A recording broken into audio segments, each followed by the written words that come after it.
Radio Sucesos 101.7 FM presenta su noticiero Sucesos con Milton Pérez y Verónica Larrea. Un periodismo libre para una democracia plena. Los hechos y las opiniones de los sucesos que marcan nuestro tiempo.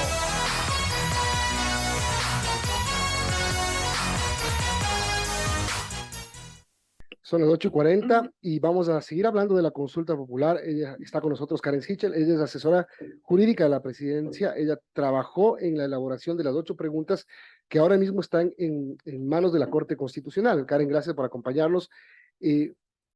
¿La Corte tiene un plazo de 20 días? ¿Desde cuándo? ¿O no tiene un plazo en una fase inicial del análisis de las preguntas? Gracias, Milton, por la invitación y Verónica también. A ver, aquí hay que entender que es un proceso un poco complejo que la Corte Constitucional ha ido regulando a través de su jurisprudencia. Entonces, del artículo 438, numeral 1, dice que la Corte Constitucional tiene que emitir un dictamen previo en todas las convocatorias para consulta popular, pero la consulta popular es un término genérico que incluye al menos tres especies. El primero es el referéndum, el segundo es el plebiscito y el tercero es la revocatoria de mandato. El Ejecutivo ha mandado el referéndum, un escrito de referéndum que contiene 8 preguntas. Y la Ley Orgánica de Garantías Jurisdiccionales y Control Constitucional establece los tipos de control que el referéndum tiene que pasar. El referéndum constitucional, en este caso, tiene que pasar por 3 controles. El primero es el control previo de vía. El segundo es el control automático o formal respecto de los considerandos, preguntas y anexos, en el cual se emite una sentencia de constitucionalidad. Y el tercero es el control posterior. Estamos ahorita en el control de vía y la Corte Constitucional ha sido muy clara en señalar que en este primer momento no existe un plazo, sino que el plazo de los 20 días al que usted se refiere, que se encuentra contemplado en el artículo 105 de la Ley Orgánica, se aplica para el segundo momento, cuando la Corte hace un control automático o formal y emite una sentencia de constitucionalidad respecto del decreto de convocatoria a consulta popular. Ahora, ese no plazo en la primera instancia de la Corte Constitucional, doctora, podría alterar las metas del gobierno que tiene para febrero o para incluso antes de febrero del 2023. Nosotros estamos conscientes que es un proceso que no depende enteramente del Ejecutivo. Nosotros consideramos que la Corte Constitucional va, si es que uno toma los plazos que tiene el reglamento de la Corte Constitucional, uno puede inferir que podríamos tener un dictamen a mediados de octubre, a finales de octubre. Entonces consideramos que sí alcanzamos para que se empaten con las O seccionales. sea, con ese plazo que ustedes prevén, si alcanzamos para febrero. Así es. Vamos hablando un poco de cómo se llegó a determinar estas 8 preguntas. Ustedes en la Secretaría Jurídica de la Presidencia, creo que fue donde se canalizó todo. ¿Cómo trabajaron con otras organizaciones civiles de la sociedad que presentaron propuestas? ¿Cómo las recibieron? ¿Y por qué llegaron a definir tres ramas claramente diferenciadas? Institucionalidad, seguridad y medio ambiente.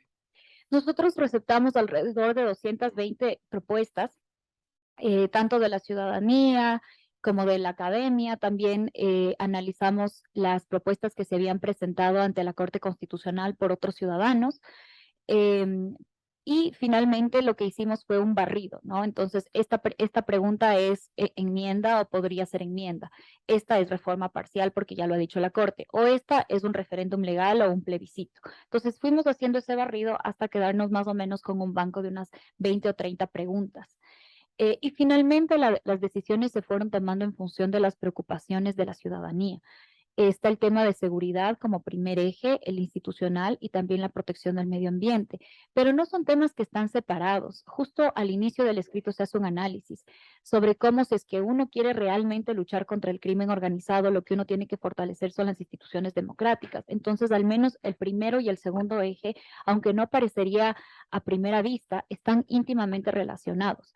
Lo mismo con el tercer eje, es un tema sobre la protección del medio ambiente que busca en última instancia dejar que quienes se benefician de la falta de protección, que principalmente son las bandas criminales y la minería ilegal, tengan un límite estatal claro. Ahora, Karen, respecto a, bueno, sobre esta consulta se ha mencionado, el ministro Jiménez lo dijo, que además podían incluir otras preguntas, además de las que se mandaron a la Corte Constitucional. ¿Cómo sería ese proceso? Porque entiendo que todas necesariamente tienen que pasar el filtro de la Corte Constitucional. Así es, todas tienen que pasar el filtro de la Corte Constitucional, solo que dependiendo de lo que se pregunta, el control de la Corte es distinto. Esto tiene sentido, porque si es que usted está preguntando un referéndum constitucional, entonces uno necesita que la Corte le diga si es que es enmienda, reforma o asamblea. Por lo tanto, aquellas que van a referéndum constitucional tienen un control previo de dictamen en el cual la Corte saca un dictamen de procedimiento. Pero si usted no va a proponer enmiendas a la Constitución, si usted va a proponer, por ejemplo, una reforma legal que se llama referéndum legal, o si usted va a consultar cualquier otra cosa que no tenga que ver con la modificación de un texto normativo que se llama plebiscito, llamémosles a los dos consulta popular. Si usted va a proponer preguntas de consulta popular que no van a enmendar la Constitución, usted no se tiene que someter al primer control. Se tiene que someter al control, sí, previo, pero en este caso se llama control automático o formal, en donde la Corte Constitucional emite una sentencia de constitucionalidad. Entonces, estamos todos claros que la Corte siempre tiene que emitir un control, pero que el control es distinto dependiendo de lo que usted proponga. Y en ese caso lo que el Ejecutivo ha pensado es, una vez que la Corte Constitucional emita su dictamen de procedimiento y nos diga, estas pueden ser vía enmienda, el Ejecutivo emitirá otras preguntas a través de un decreto ejecutivo de convocatoria a consulta popular, en donde podrá reformar alguna ley o consultar cualquier tema a la ciudadanía. Probablemente se traten temas laborales, económicos, que son una gran preocupación de los Producción ecuatorianos. también puede ser. Sí. Karen, ¿cuánto pesó la última propuesta seria, digamos, de consulta popular que se ha hecho en el país? Es la de el Comité por la Institucionalización Democrática que lo dirigía Pablo Dávila. Eh, ¿Qué se recogió de eso? ¿Ustedes lo tomaron en cuenta? ¿Hablaron con este comité, con Pablo Dávila? Puedo decir que la pregunta 6 puede ser parte de recoger esto. Claro, claro que sí. Esa es una muy buena propuesta. La que hizo el comité fue una propuesta seria de reforma parcial a la Constitución, que tenía básicamente dos preguntas. La primera era la eliminación del Consejo de Participación Ciudadana y la segunda era la autonomía de la Fiscalía. Como eso era vía reforma parcial, lo que ha hecho el Ejecutivo es, ha tomado la idea de fondo de esas dos propuestas. Entonces, elimina por una parte las facultades de designación del Consejo, y por otra parte también le garantiza la autonomía de selección, designación, evaluación y sanción que tiene la Fiscal General del Estado. Ahora, en esa pregunta, en la 6, en la que tiene que ver con el Consejo de Participación, escuché el criterio de una abogada constitucionalista hoy que decía que va a tener problemas o que podría tener problemas de esta pregunta porque están haciendo dos preguntas en una. Están preguntando si es que queremos eliminar las funciones de elección que tiene el CPCCS y la otra, la forma de elegirlos. Sí, esa es una buena observación. Nosotros lo debatimos harto, pero creemos que hay una conexidad importante, que justamente la excepcionalidad a las preguntas compuestas es la conexión que tengan las preguntas entre ellas. Entonces, nosotros estamos planteando que los miembros del Consejo de Participación Ciudadana ya no sean designados vía sufragio, porque tiene sentido que se cambie en una misma pregunta, porque imagínese la consecuencia. La consecuencia de no hacerlo en un mismo momento es separar las preguntas. Claro. Y cuando tú separas las preguntas, puede ser que una pase y que otra no pase. Entonces, digamos que pasa que ya no sean elegidos por sufragio, que sean elegidos por el nuevo mecanismo. Y no pasa la eliminación de las facultades. Quedaríamos con un Consejo de Participación Ciudadana sin legitimidad democrática que está designando autoridades. Y encima elegido por voto popular. O sea, más o menos es lo uno sin lo otro no va. Exacto, no va. Pero constitucionalmente puede haber ese conflicto. ¿Por qué no la dividieron en dos?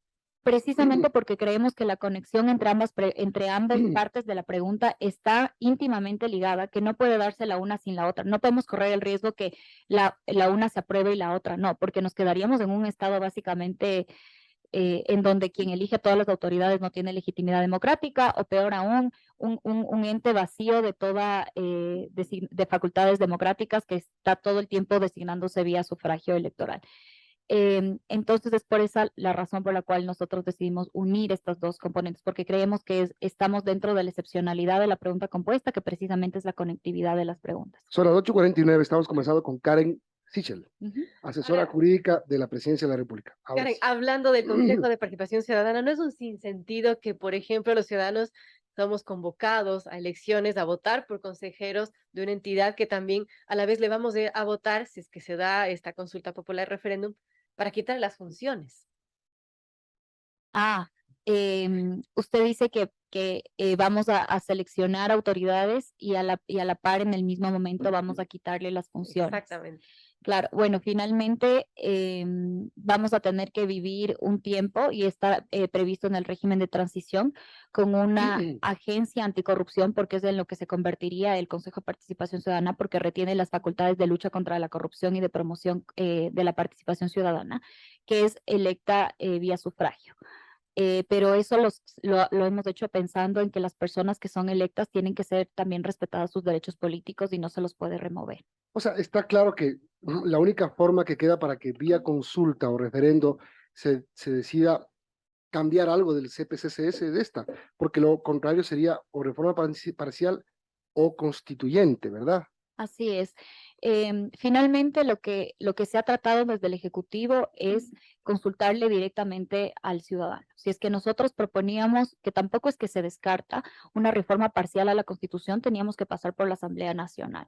La idea ha sido consultarle directamente al ciudadano, pero esta consulta directa tiene unas limitaciones, que son 4, y que lo que nosotros hemos tratado de hacer es tomar esas limitaciones, entenderlas y hacer una propuesta estructural a la ciudadanía viable que haga cambios efectivos en el orden constitucional, pero estando conscientes de las limitaciones que tenemos. Otro tema que tiene que ver con la pregunta 4, sí, 4 es la eliminación de los asambleístas, el achicamiento de la asamblea.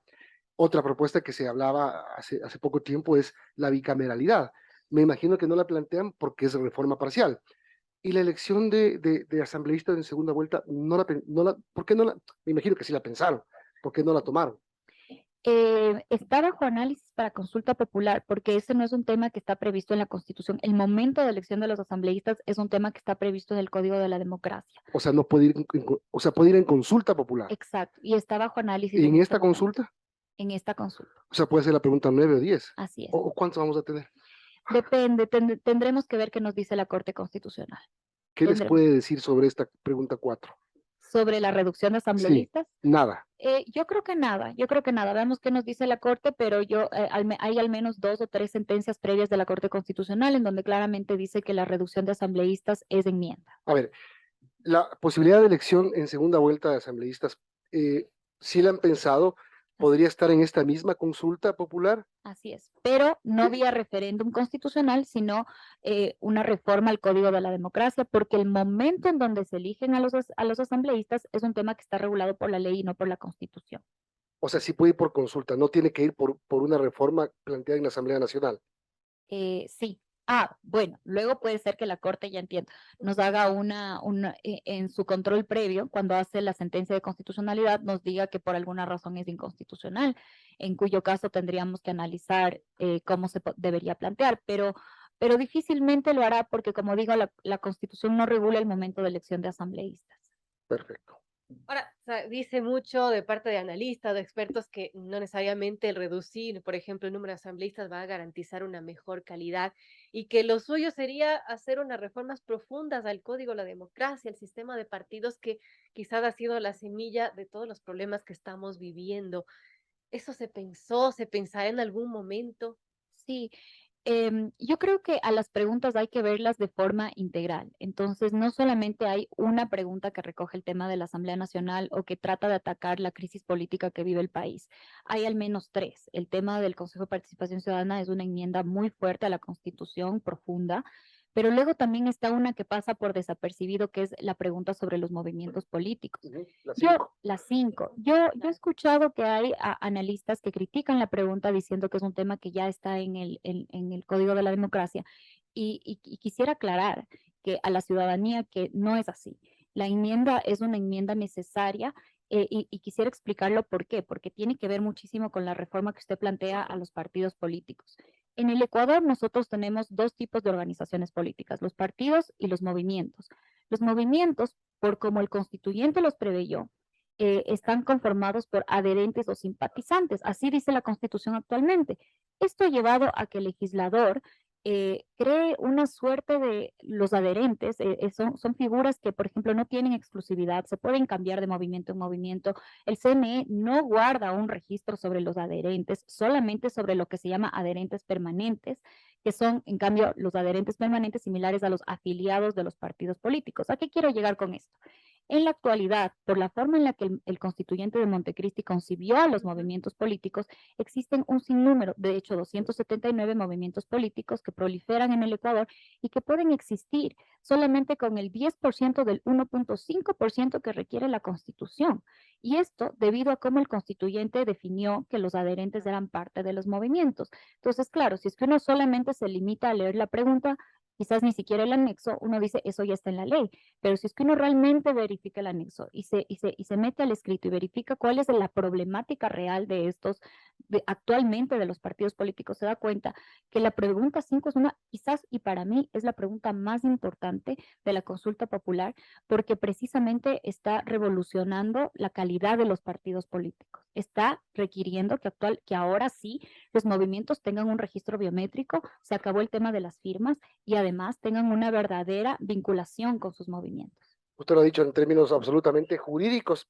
En términos políticos, Karen, lo que quiere decir esta pregunta es que lograríamos bajar la gran carga de partidos y organizaciones políticas que tenemos, esas de bolsillo, esas que se crean para una elección y nada más, esas que se alquilan para algunas elecciones, o esas, digamos, locales que no sirven de mucho, que salen y están en papeleta y luego desaparecen.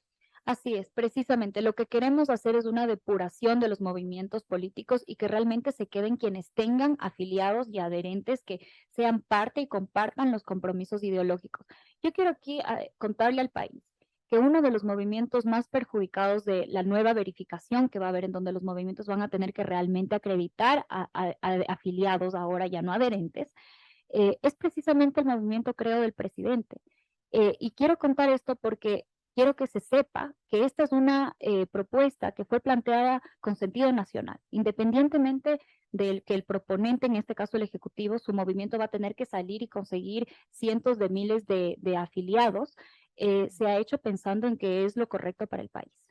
Bueno, ustedes están dispuestos a insistir en algunas preguntas. Si es que la Corte les pide que cambien, las cambiarán. Si es que la Corte les pide que eliminen, las van a eliminar o van a reformular de alguna forma para que puedan mantener el espíritu, por ejemplo, la 1.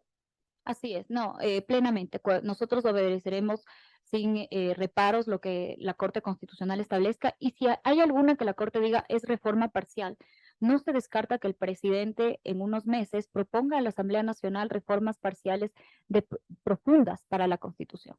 Bien, algo más.